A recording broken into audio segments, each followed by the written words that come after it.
This one right here is packed with action, resistance, and violence. So let me just say this up front. The algorithm probably ain't gonna push this one. So I'm gonna need y'all to share it. Now, let me tell y'all about one of the most violent, most covered up, and most powerful uprising in US history. And yes, it happened right outside of New Orleans. So let's set the scene. It's 1811, and we're in Louisiana, along the Mississippi River, in an area that they used to call the German Coast. Today, we call it the river parishes. That's St. John, St. James, and St. Charles Parish. And what were they growing out there? Yep, sugar. Now, sugar wasn't just sweet, it was deadly. Enslaved people in sugar plantations were worked to death, literally. Their life expectancy was just a few years. It was hot, dangerous, and violent. You couldn't survive long out there. So imagine how bad it had to be for somebody to say, I'd rather risk death than to live like this. And that somebody was Charles Deslondes. He was an enslaved man from Saint Domingue, which is modern day Haiti, and many believed he was inspired by the Haitian Revolution, the same one where black folks overthrew the French and won. You see, Deslondes worked on the Andrew plantation, but while the owners thought he was loyal, he was really just plotting. On January 8, 1811, he went with his move. He and a small group killed the plantation owner's son, armed themselves with axes and a few stolen guns, and set the plantation on fire. Then they started marching toward New Orleans, and it wasn't just a few people. As they went from plantation to plantation, more and more enslaved folks joined in. By the time it was in full swing, there were over 500 black people marching in formation. They were burning plantations, beating drums, wearing makeshift uniforms, and moving like an army.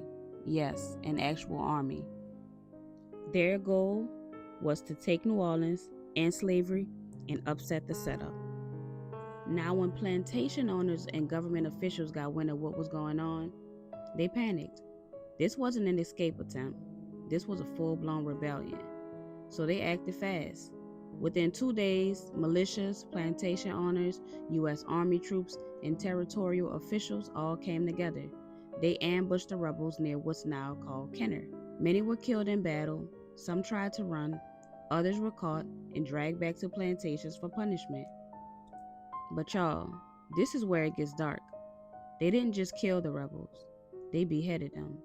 And then they took those heads and put them on spikes, lining the Mississippi River levee from the plantations all the way to New Orleans.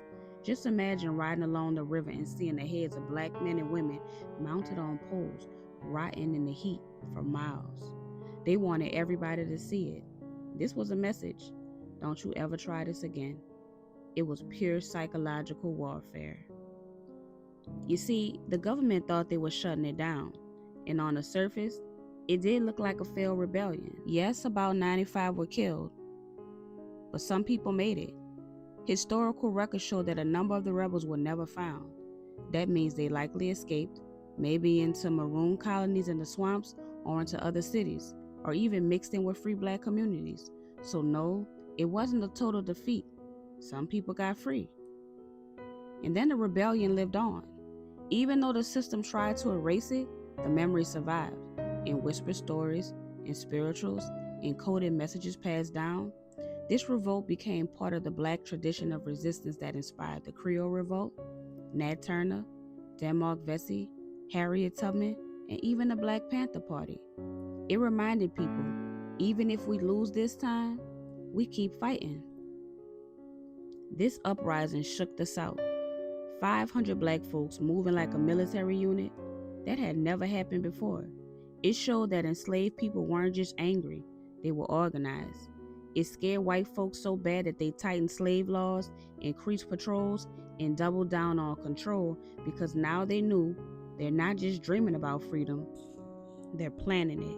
Well, let's be honest, if the rebellion wasn't a real threat, they wouldn't have gone that hard. You don't line a river with heads unless you're scared. And make no mistake, they were terrified. The system was never as strong as it looked, and this uprising exposed its cracks. And most importantly, this was just one battle.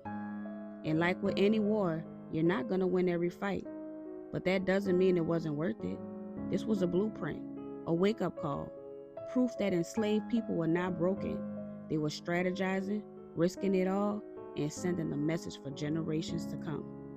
So no, this wasn't just a failed attempt. This was a spark. It scared the South, it proved our power, and it lit a fire that never died. If this story moved you, don't let it get buried.